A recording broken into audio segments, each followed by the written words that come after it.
नमस्कार, मैं रूपाली और आप देख रहे हैं डी न्यूज़ केवल सच। आज हमारी टीम ने बिहार के पूर्व मुख्यमंत्री लालू प्रसाद यादव के सबसे करीबी कहे जाने वाले नेता भोला यादव से की बात। वे हायाघाट के महागठबंधन के उम्मीदवार हैं। उनसे जब बात हुई तो उन्होंने बताया कि हायाघाट हमारा जन्मभूमि और कर्मभूमि दोनों है। और क्या कुछ कहा उन्होंने, मैं आपको दिखाती हूँ। रोटी को भी सेकने के लिए पलटना पड़ता है। सरकार को यदि नहीं पलटिएगा तो सरकार जल जाएगी और पूरे राज्य को बर्बाद कर देगी। इसलिए पलटिए और रोटी का मजा लीजिए, असली रोटी का मजा लीजिए। परिवर्तन लहर चल चुका है, परिवर्तन होगा और पुनः वही गरीब लोगों का सरकार बनेगा। वोट का राज जो होता है वो छोट का राज होता है। पूरे बिहार सरकार के सभी विभागों में जो रिक्ति है, जो वैकेंसी है, वो 10 लाख से ऊपर है। हमारी लड़ाई इसी बात की है कि जब सरकारी पोस्ट रहेगा तब ना युवाओं को रोजगार मिलेगा। 10 लाख युवाओं को रोजगार मिलेगा। हम अपने मतदाता मालिक के समक्ष अपनी हाजिरी लगाना। नमस्कार, हम छी हरेश्वर। एखन हम छी मिथिला के धरती पर। मिथिला के धरती दरभंगा कहलावे छे। हायाघाट से प्रत्याशी छथिन महागठबंधन के उम्मीदवार भोला यादव। हम इनका से बात करवन की बिना पर चुनाव लड़थिन से। सर नमस्ते। नमस्ते।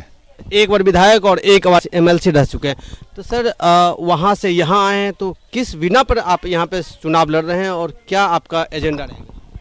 देखिए, हम बहादुरपुर से थे विधायक और बहादुरपुर से में जो हमने काम किया, हमने मेहनत किया, उसका परिणति हुआ जो राष्ट्रीय अध्यक्ष आदरणीय लालू प्रसाद जी ने जब टिकट का बंटवारा किया तो जातिगत समीकरण के आधार पर हमें हायाघाट भेजा।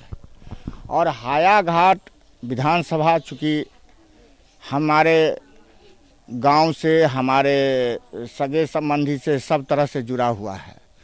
यहाँ के लोग, चूँकि हमारा जो जन्म है, मेरा ननिहाल भी ये इसी क्षेत्र में है, तो मेरा सच पूछिए तो जन्म भी इसी विधानसभा क्षेत्र में हुआ है।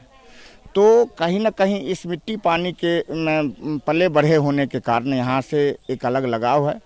और इस क्षेत्र का जो विकास है, जितनी होनी चाहिए थी वो नहीं हुआ है, उसको गति देने के लिए हम यहाँ आए हैं। और हम समझते हैं जो हमारे नेता आदरणीय तेजस्वी प्रसाद यादव जी का जो विजन है, जो उन्होंने जो कहा है, जो पहला कैबिनेट में युवाओं को 10 लाख रोजगार देंगे और 10 लाख लोगों को जब रोजगार मिलेगा, वो भी सरकारी परमानेंट जॉब, कोई ये मानदेय वाला नहीं, तो निश्चित तौर से लोगों में उल्लास का वातावरण है। जितने भी कॉन्ट्रैक्ट पर बहाल हैं, कॉन्ट्रैक्ट प्रथा हम लोग समाप्त करेंगे। और जितने भी हमारी दीदियां हैं, चाहे वो जीविका दीदी हों, आंगनवाड़ी सेविका दीदी हों, चाहे वो आशा दीदी हों, जितने भी इस तरह के छोटे छोटे रूप में, चाहे वो टोला सेवक हों, उन सब की जो मांग है उस मांग को पूरा करेंगे और उन सब को रेगुलराइज करेंगे। ये हम लोगों का उद्देश्य है। और इसके साथ साथ किसानों के ऊपर जो कर्ज है उसकी माफ़ी करेंगे।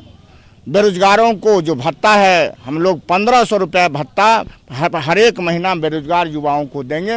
ये हमारे पार्टी का, हमारे महागठबंधन का दृढ़ संकल्प है और इस दिशा में हम लोग काम कर रहे हैं। और चारों तरफ जब हम घूम रहे हैं तो अपार जन समर्थन मिल रहा है। सभी लोगों में परिवर्तन की इच्छा है और परिवर्तन करने का मन बना चुका है। लोग जहाँ जा रहे हैं वहाँ जन सैलाब समर्थन दे रहा है। हम समझते हैं जो चारों तरफ महागठबंधन की जीत होगी या महागठबंधन की सरकार बने। एक बात और बताओ, एक मिनट बताओ, जो युवा के नौकरी वाला जो बात भेले हैं, 10 लाख युवा के जो नौकरी देवे के, एम अहाँ के लोग सब, मतलब युवा केना साथ दैए? अहाँ के युवा जो साथ दे रहे हैं उसका सबसे बड़ा कारण ये है जो अभी तक युवा हमारे ठगे गए हैं। आदरणीय प्रधानमंत्री जी कहे थे हर एक साल 3 करोड़ युवाओं को रोजगार देंगे। उनका ये जुमला ही रहा, कहीं एक युवा को रोजगार नहीं मिला। अभी माननीय मुख्यमंत्री नीतीश कुमार जी सबको लुभाने का केवल कोशिश किए, किसी को संगठित करने का कोशिश नहीं किए, किसी को एस्टेब्लिश करने का कोशिश नहीं किए। जितनी भी नौकरियां दी हैं वो सब अनुबंध पर है और किसी का भविष्य सुरक्षित नहीं है। जितना भी सरकारी नौकरी है, जो भी लोग रिटायर कर रहे हैं उस सारे पोस्ट को ये समाप्त करते जा रहे हैं। हमारी लड़ाई इसी बात की है, जो जब सरकारी पोस्ट रहेगा तब ना युवाओं को रोजगार मिलेगा। जब सरकारी पोस्ट को खत्म ही कर दोगे तो फिर रोजगार कहाँ से मिलेगा। तो हम लोगों ने निश्चय किया है, जो अभी तक पिछले 5 वर्ष में ये 10 लाख पोस्ट को एबॉलिश किए हैं, खत्म किए हैं, मतलब कि 10 लाख लोग जो पद था उसको समाप्त कर दिए हैं।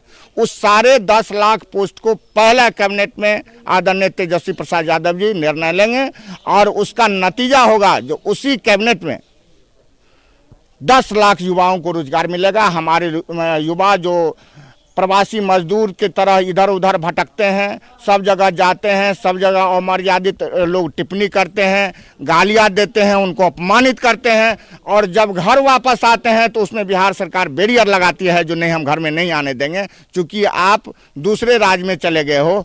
अपने घर में रोक लगाया जाता है। इन सब चीज़ों को समाप्त करने के लिए उनको यहाँ जॉब देना निहायत जरूरी है और यहाँ जब 10 लाख लोगों को रोजगार मिलेगा तो उनको हम नहीं समझते हैं बाहर जाने की जरूरत पड़े। ये तो जुमला भी नहीं है ना, जैसे प्रधानमंत्री जो कहते हैं 15 लाख रुपया सभी के खाते में, मेरे प्रधानमंत्री बनते ही सभी आदमी के खाते में 15-15 लाख रुपया चला जाए, तो ऐसी कोई बात तो है? ऐसा ही कोई बात है क्या? नहीं, चूँकि हमने जो आपको डाटा दिया है, पूरे बिहार सरकार के सभी विभागों में जो रिक्ति है, जो वैकेंसी है, वो 10 लाख से ऊपर है। अभी तो हम लोगों ने जो कैलकुलेट करवाया है सभी विभाग का, केवल हमको उस रिक्ति को भरना है और कुछ करना थोड़े है। उस रिक्ति के लिए विधिवत बजट में प्रावधान है। कहीं से कोई ना पैसा लाना है ना कहीं से कोई पैसा देना है, बल्कि बजटीय प्रोविजन जो है, जो वेतन मद में जो पैसा है, उस पैसा को हम उन लोगों को हमें देना है और उनकी बहाली कर देना है। इसमें जुमला की कहीं कोई बात ही नहीं है। जब राष्ट्रीय जनता दल का सरकार था उस समय में 20-20 हजार करके 19-19 हजार करके 2 बार शिक्षक की बहाली की गई थी। अभी भी वही शिक्षक स्कूल को चला रहे हैं और जितने भी अनुबंध पर टीचर को बहाल किया गया है वो लोग आधे पेट काम करने के लिए मजबूर है। उन लोगों को समान काम के लिए समान वेतन देने का हमारी सरकार, जो आने वाली सरकार है, वो निर्णय लेगी और इस पर हम लोग अपने मैनिफेस्टो में डाले हैं, जो समान काम के लिए समान वेतन दिया जाएगा, चाहे जितने भी अनुबंध कर्मी हों सबको रेगुलराइज किया जाए। सर एक बात क्लियर कीजिएगा, जंगल राज कहते थे लालू जी के रीजन को, अभी क्या है? इस युवा को देख करके क्या लग रहा है सर, वही बात रहेगा या दूसरी कोई बात है? देखिए, वो जो सरकार थी वो हमारे आदरणीय नेताजी लालू प्रसाद जी कहते हैं वोट का राज मतलब छोट का राज। वोट का राज जो होता है वो छोट का राज होता है। छोट का कहने का तात्पर्य है जो बैकबेंचर है, जो दबे कुचले हैं, जो समाज से उपेक्षित हैं, वैसे लोगों की सरकार जो होती है वो वोट से बनता है और वो जो सरकार बनती है तो उसी को ही लोग, चूंकि लालू जी का जिन कहा जाते थे, यही हमारे गरीब गुरबा जो हैं वो लालू जी के जिन कहा जाते थे और उस जिन से जो सरकार निकली थी तो ये लोग गाली देने का काम किया। ये जंगल राज है, जंगली लोगों की सरकार है। ये जंगल राज कह करके उन गरीब गुरबों को अपमानित करने का काम ये लोगों ने किया है और उसका जवाब इस बार बिहार की जनता देगी और परिवर्तन लहर चल चुका है, परिवर्तन होगा और पुनः वही गरीब लोगों का सरकार बनेगा। 15 साल से बिहार में नीतीश की सरकार है, तो अभी आप चुनाव के लिए भ्रमण कर रहे हैं, गांव-गांव जा रहे हैं, तो आपको क्या कष्ट लोग बता रहे हैं? देखिए, जिधर जा रहे हैं माननीय मुख्यमंत्री जी लंबा लंबा हाँक रहे हैं, जो हमने सड़क बनाया, ये पुल बनाया, पुलिया बनाया। हमें तो पूरे क्षेत्र में घूम रहे हैं, कुछ इक्का दुक्का मुख्य सड़कों को छोड़ के किसी भी गांव की सड़कें नहीं बनी हैं। कहाँ गया इनका गली नली योजना? कहाँ गया हर गांव संपर्क योजना? कहाँ गया इनका मुख्यमंत्री ग्रामीण सड़क योजना? कहाँ गया मुख्यमंत्री पुल पुलिया योजना? मैं उनसे जानना चाहता हूं, जो इन सब गांवों को यदि आप देखेंगे, हम ही नहीं आप भी देखेंगे, तो आपको लगेगा सिवाय खरंजा के कहीं कुछ है नहीं।